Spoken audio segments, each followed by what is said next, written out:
Yeah, I got Andrew Apatang, coach for the Ukadu Bulldogs and the Guam Packers for the Youth Football League, and my homie Alex Azcarraga out in Miami, representing the Bucks. Man, big game, Super Bowl 55. Right off the bat, I know Alex is going for the Bucks. I got the Bucks as well. Drew, who you got in this game? I like the Bucks, man. I can't go with the Chiefs. Yeah, and let's talk about this matchup. Okay, so the last time Tampa Bay met up with Kansas City, the Chiefs barely pulled off the win. That was a game where they scored 17 points in the first quarter. I definitely don't see that happening in this game. Under the bright lights, KC scoring 17 points in the first quarter. Nah, that's definitely not gonna happen this time around. The defense has come together a lot over the last half of the season. So with both of our safeties now, hopefully playing in the game starting tonight, it's going to be a tougher task for Kansas City to put up those points tonight. So I mean, we got to focus in on Travis Kelce and Tyreek Hill, maybe double team both of those, take away the number one options, and then have somebody else try and beat us. So we'll see. Yeah, I would agree. I would say the biggest highlight I think is going to be the defensive stand. I think you got two prominent edge rushers going against rookies or backup tackles. So that's going to be a big emphasis. Big shout out to Shaq Barrett coming from the Broncos, going to help the Bucks. hey, we'll take the help. We'll take the help. So it doesn't hurt having the GOAT on the team too. So Tom Brady's a welcome match. That's right, and the whole slew of high-rated receivers they got for targets. Not to mention Gronk at the tight end position. So it looks good for the Bucks. Yeah, well, when you talk about that last game with the Chiefs, and I think Tom Brady probably played his worst half of football that he could probably play. The defense really not in sync that game. Tom Brady in the offense punted the ball 4 straight times, not even getting points on the board before that. But 3 of those drives ended in 3 and outs. Brady threw the ball 41 times. He threw 2 interceptions. They only rushed the ball 13 times. I think if they have a little bit more balance, then the time of possession falls in favor of the Buccaneers, because last meeting, the Chiefs had 13 more minutes time of possession. When you want to beat the Chiefs, you want to keep Mahomes on the sideline. Yeah, so that, again, the running game is going to be a big factor tonight. Everybody's been talking about it all over the sports networks.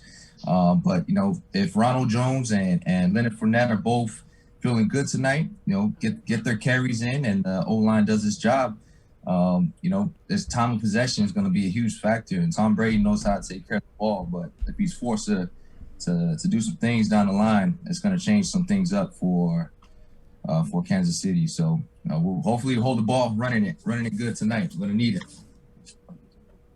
I would agree. I also know that, the GOAT himself, he likes those long stretch passes.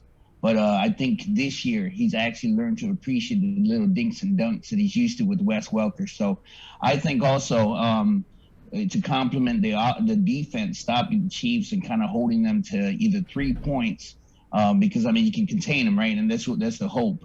But if you can minimize the damage to 3 points, and then maximize the dinks and dunks, and then kind of prolong the game from the offensive standpoint, I think they stand a great chance. Yeah, well, Tampa Bay 3 of 9 on third downs. That doesn't seem like Tom Brady numbers to me. And when you talk about just staying on the field more, keeping the defense fresh, because those edge rushers with Pierre Paul and Shaquille Barrett, I think those guys coming off the edge. And the big difference to me is Vita Vea didn't play that game. And, man, when watching that guy play from the D tackle spot, he's blowing up the lineman, taking them from the line of scrimmage 3 yards into the backfield. And that's definitely going to set up the edge rushers there when he's able to get pressure on the quarterback in the middle. I mean, we all know the effects of a big Samoan on the O-line and D-line. Shout out to Mike Smoo and the boys. But definitely him back, that's a solid double team. That leaves 1-on-1 for the edge pass rushers. As long as the corners can keep their guys in front of them, let the edge rushers do the job, force Patrick to make some error throws, and then defense for sure is going to take advantage of them. So the ball's not on where it needs to be. Granted, Patrick can't put it where it needs to be on the run. We should be able to take advantage, grab these INTs. Hopefully, pick 6 tonight. We'll see how it goes. Yeah. I think the other key part to that whole front line is, yes, as you mentioned, the secondary. You got to put clamps on them early, just enough time for the edge rush to come. Now, I would say that we can't get overzealous on the edge rush because Pat can move on his legs. And once he breaks the pocket, he's accurate as most quarterbacks is on the run. So we got to put a contained package in. We might have to bring the pressure every once in a while and then make sure our secondary holds tight. Yeah, with Patrick Mahomes, they always say extending plays, and he can definitely hurt you on the run, making those crazy throws. But a lot of times, too, the defenses bail him out because in crucial downs, there might be a defensive, encroachment, offsides, a pass interference, something on the defense. If they're not playing sound football, then the big plays come, and that's when Tyreek Hill gets open, and the defense expects the flag, expects the whistle. Guys stop playing, but the offense is still going, and that's when you give up those big plays. Yeah. So these guys got to stay on it. Like they're the guys assigned to the key players, and Travis and Tyreek need to just stay focused on that. So you got to keep that focus. Keep them in front of you. Don't get burnt. Talk to your safeties in the back. Make sure nothing gets over the top. Obviously, depends on the defensive play being called. And just they're gonna have to step their game up. They're playing one of the top and one of the fastest receivers in the NFL. And one quick move, one quick step, and you bite. It's gone. He's gone, and he can take it for a 10-yard pass, and he's gone for 70 yards down the field, no problem. So everything has to stay in front of us tonight. I agree, man. Tyreek Hill is a monster. Honestly, playing devil's advocate, I didn't want this to be a Buck show, but I am a little worried about Tyreek Hill and his speed, man. The other component that I think that we're missing is the third phase of football, which is the special teams.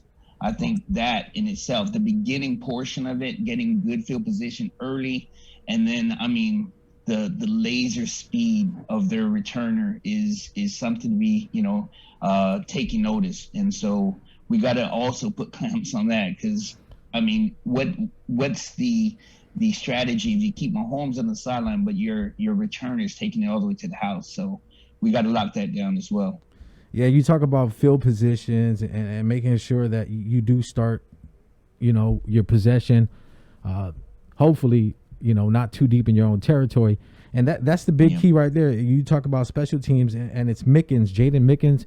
The game against Green Bay, he had real good returns. He was averaging like 24 yards a return. He had a big 43-yard return there in one of the plays. And I think, he brings that speed that you need to get a good return and put your offense on the field in good field position, because if you only have to work a certain amount of field and you have a field goal kicker that can get you at least 3 points, it puts you in a better situation where, Tampa Bay only scored, I think, 7 points in the first half in their last meeting, but turned it up in the second half, especially in the fourth quarter. Mike Evans, he can't get off slow. He has to get off to an early start and make things happen. Yeah, so again with the special teams, we got lucky in that Green Bay game. They had 2 good returns that changed the aspect of the championship. But again, Tampa Bay has a lot of weapons all around. The running backs do need to get it going, but you have Chris Godwin, we have Antonio Brown, we have Mike Evans. These are guys that can beat their mans one-on-one. Throw in the mix Scotty Miller coming out on screens or one-on-one with linebackers in the slot position. And that's something that's going to be we need to take advantage of that tonight, those one-on-one matchups. Put the ball in there for Mike Evans to out-jump somebody. Get Godwin on a crossing route where you can get 2 or 3 steps on a defender. And then get Scotty Miller one-on-one with a linebacker. And it's over, man. We can get these points, so. Yeah, I would say though that this game, I guess the matchup in itself slightly different, but it also has all the implications of Super Bowl 50. You have a high-powered offense coming to a up-and-coming defensive lockdown unit. So, and they say, man, defense wins championships, but it also is something to be mentioned that Tom Brady and the Super Bowl. I mean, the chemistry there, and then just as you listed the arsenal of the offensive, the offensive side. I would say that if they get on track and they get within the red zone, I think the Bucs can score at will. I think the Chiefs, they rank really low in red zone defense. So if we can get the ball somewhere in that realm of field of play, I think it's a 7. All right, well, let's wrap it up. Predictions. I got the Bucs winning 33-30. I'm gonna have to go 27-21 Bucs. Let's go 28-31 Bucs. Hold out. All right, well, it's going to definitely be a good game. Super Bowl 55 going down right here on the stations of KUM TV 11. Tampa Bay Buccaneers taking on the Kansas City Chiefs. Guys, appreciate the time. Thanks for coming on the show. Thanks, Appreciate it. We'll see you. Yep. Stay safe. Stand by. Stand by. All right, and here we are. So it is time to do some trivia again, and now I've got a $20 gift certificate for you if you can answer